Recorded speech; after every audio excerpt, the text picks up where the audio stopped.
It's 10 o'clock. We will call to order the special meeting of the Board of Police Commissioners, and we will begin by doing the Pledge of Allegiance.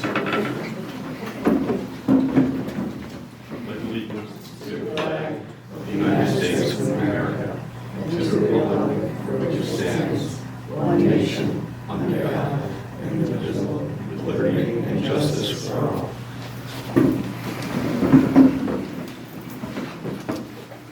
Okay, so first thing on the agenda, we'll do public comments, and to assure that everybody is heard, we're going to limit public comments to 3 minutes. Yes? Bill Sternberg, 153 on Street. You might want to correct your record there. You said police commissioners. I believe you meant to say Board of Selectmen. My apologies. Old habit. So, yes, 3 minutes, I wrote this, 3 minutes isn't gonna cut Okay, it for the, but can I have more time? No, we're going to limit it to 3 minutes. Okay, so, I was responding to the town attorney's, letter regarding our petitions. And we think he's, on the bus, sure, we can omit, change that sentence that he suggested. It was in another ordinance. But he mentioned take it to, the police board. The town charter clearly says that when a petition is sent and it's certified by the town clerk, it shall be sent to a town meeting. So it's not an optional thing to send it back to the police board as far as we're concerned. And that's the same with the valet ordinance. And the second thing I want to say is, he offers legal opinions about different things. The valet ordinance is not acceptable to him. Clearly, other cities in Connecticut have, including Hartford, which is the seat of our legislature, the state Supreme Court. So I don't see anything wrong with having a valet parking ordinance in Stonington. And right now, those cars present a hazard going down streets, whether it's Velvet Lane or whatever the S&P is using. And we're trying to make our town safer and less congested. And also the police regulate parking. He's saying the municipal general police powers can't do this. They're already regulating parking.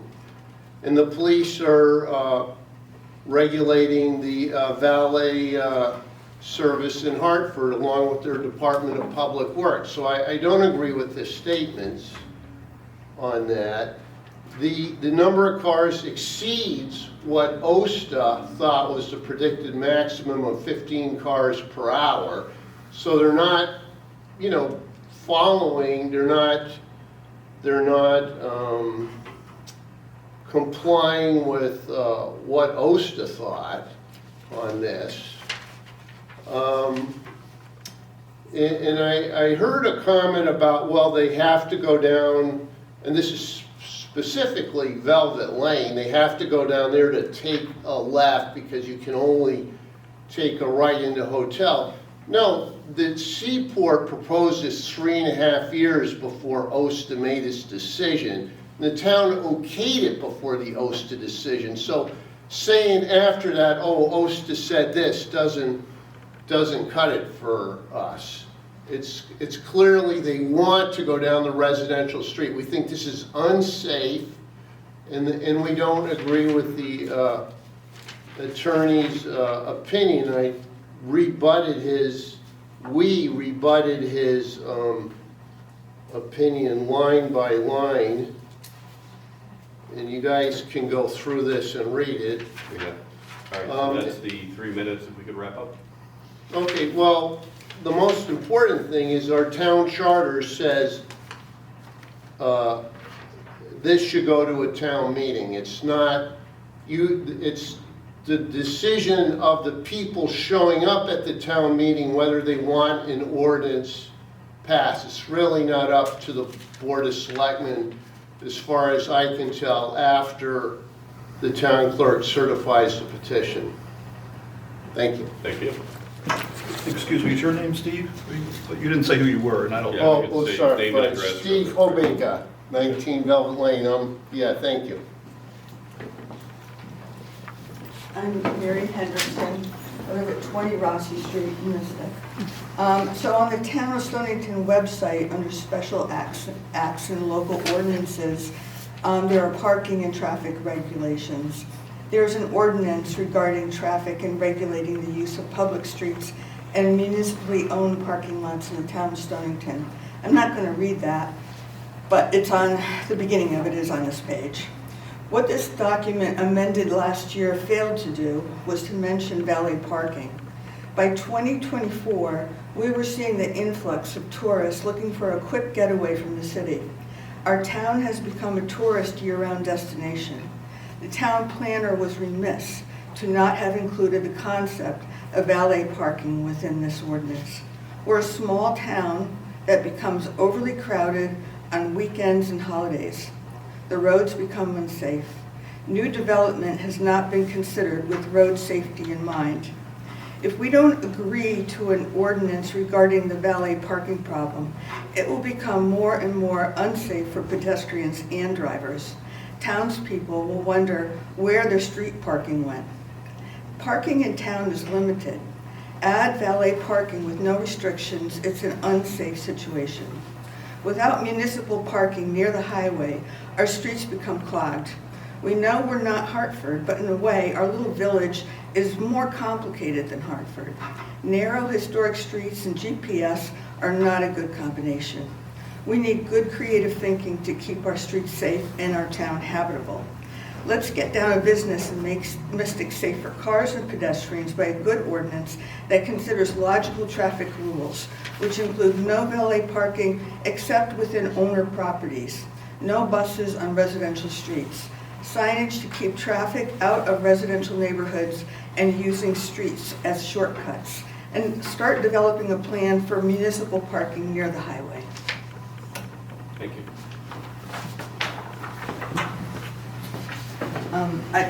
I have to say, you know, my talk is very short, but Steve must have worked on his project for I just want to Long mention time. one more thing, if you don't mind. This ordinance doesn't stop valet parking on private property, and they can use a state road. It only restricts valet cars going on town roads or parking on town roads. So we're not killing valet parking in the town of Stonington, which is just town roads and parking on town roads. Can I ask you a quick question? You Sure. said this, OSTA. OSTA, yeah, that's state DOT, Right. that, they're the And it was decision maker. 15 per hour. What is, Yes. or is that 15 cars per? Yeah, And what is it now? What is it per day? here, you Sorry. can have this. This is their decision that they wrote in, I guess, June of 2023, and they mentioned the 15 cars somewhere. Right, but I'm concerned about what is it now? What did it turn into? Oh, Have you counted? we counted 65 cars per hour for one event and 40 for another. We're not counting cars Okay, I was just daily, curious about but that. it was far exceeded the Right. 15. Okay, thank you. Yeah. Hi, I'm Marilyn Dalton, and I live on the corner of Velvet Lane and Greenmanville Avenue, which is Route 27. Velvet Lane was a no-outlet, dead-end street. The Delamar Hotel is now using it for their valet parking route. So now there is a steady stream of cars all day long. When there is a special event, as many as 65 cars came down the street in an hour, and they are driving very fast because there are people waiting. The valet cars are now backed up on Velvet Lane, waiting to make a left-hand turn onto Greenmanville. We now have catering trucks, linen trucks, service trucks driving down the street. And the other day, an 18-wheeler came down the street to turn right onto Greenmanville. When the Boathouse Park has events, this is going to increase traffic even more. Will Velvet Lane become a thoroughfare? We are a residential neighborhood and part of the Maritime Heritage District. The Rossi Pentway should be the road used, not Velvet Lane. The solution would be to redesign the intersection to accommodate left turns into the Delamar and the Boathouse. Poorly designed driveways and valet parking should not interfere with the quality of life for our neighborhood. And I think I agree we should have a town meeting to discuss all of these issues. Because everything has changed, as you can see. I mean, even the Boathouse Park is just, first they cut down all the trees. It doesn't look like a park. It's gonna be a long time before that looks like a park, in my opinion. Thank you. Thank you. We're not, I'm Barbara Foster. I live at 31 Rossi Street in Super Heights. I'm just going to reiterate what's already been said, really. We residents live here full-time, and we put you in office. We're not just an inconvenience to high-paying tourists. So I question why business concerns, especially with the valet service, should override those concerns of the residents. Again, we're a small town, narrow roads, few neighborhood sidewalks, many pedestrians, dog walkers, children biking in the neighborhoods and playing basketball in their driveways. We residents have petitioned for this ordinance, and not just for Velvet Lane. We can't make our residential streets into highways. So I ask again that you please bring this ordinance for a town vote. Thank you.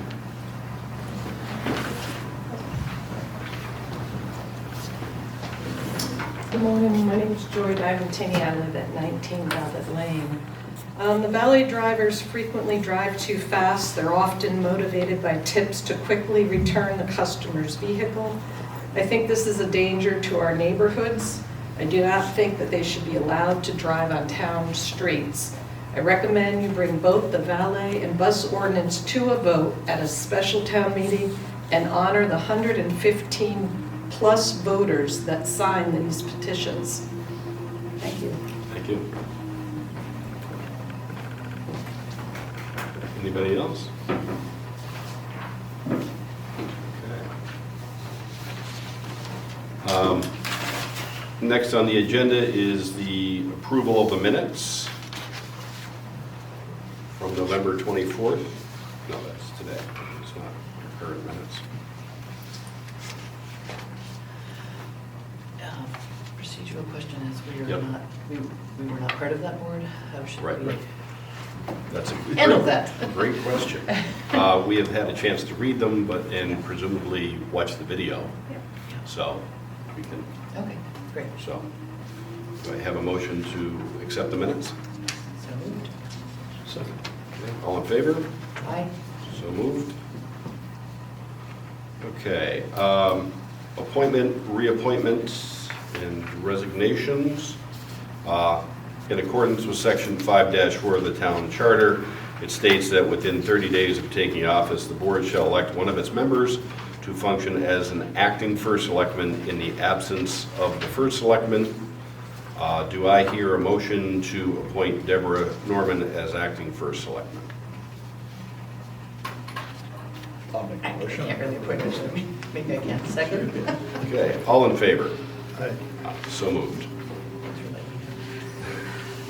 Here to help. Resignation, Board of Police Commissioners. The Board of Police Commissioners currently has a vacancy following my resignation. The application process will be reopened and interviews with applicants will be conducted at a future Board of Selectmen meeting. Okay, on to why everybody's here. Old business, referral of town meeting petition to town attorney. In accordance with section 3-4 of the town charter, electors have the power to call a town meeting We've received 2 petitions, one regarding adopting an ordinance concerning valet parking and the other to amend bus traffic ordinance. Both petitions have been verified by the town clerk. The previous Board of Selectmen referred the petitions to the town attorney for a full review of their proposals. Attorney Londrigan has provided us with a review. He noted that the proposed valet parking prohibition ordinance is invalid and improper.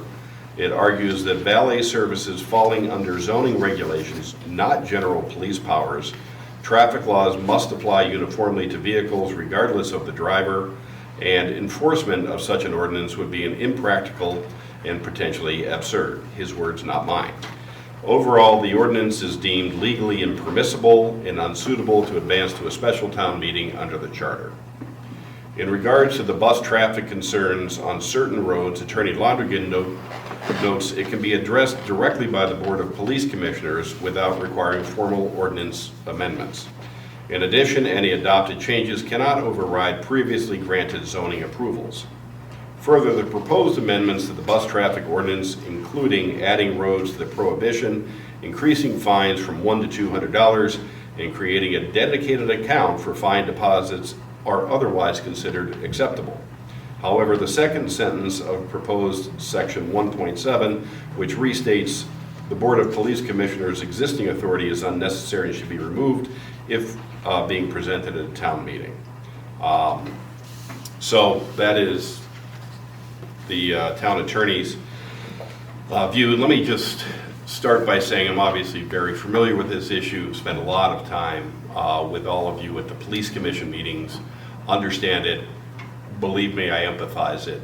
This is a significant problem, obviously, but it becomes a question of how we address it, not whether this is good or bad or permissible or not permissible. We're in a position with the valet parking ordinance that we have gotten counsel from the town attorney that is not permissible. So we're in a little bit of a box here. I don't know how we send something that the town attorney has told us cannot be passed to a town ordinance. Well, doesn't the town charter, it's his opinion, the town charter clearly states it should go to a town meeting. But his opinion is we can't send it to a town meeting. It's his And opinion. it's his And opinion, what- but we're bound to follow his opinion. That's why we have a town Okay, so attorney. you're bound to follow the town attorney's opinion rather than the town charter? I don't think they're in contradiction with each other. Well, I don't know that you're bound. I think that and serves as an advisor. No. But according to, well, the searches that I've done for state of Connecticut, the town attorney is merely serving as an advisor in an advisory capacity. And we have to take his advice. no, It's not binding. yeah, it It's says not the binding. Board of Selectmen may refer the petition to the town attorney for review and comments, but it says the Board of Selectmen shall call a special town meeting to take action on the petition. I have it right here if you guys all want to read it again. Familiar with it, but again, I mean, I would take any input you have. This issue is new to me, and it seems like there's 3 or 4 things wrapped up in this. One is we could send it to town meeting, the town attorney can stand up and say exactly why he thinks this is inappropriate, and the voters at the town meeting can decide to do what they're going to do. And if it's then legally challenged, then that happens down the road, and then, you know, the town attorney would be involved in defending the town against any challenge. So that's one side of it. I think we could go forward with it. I don't think we're prevented from that.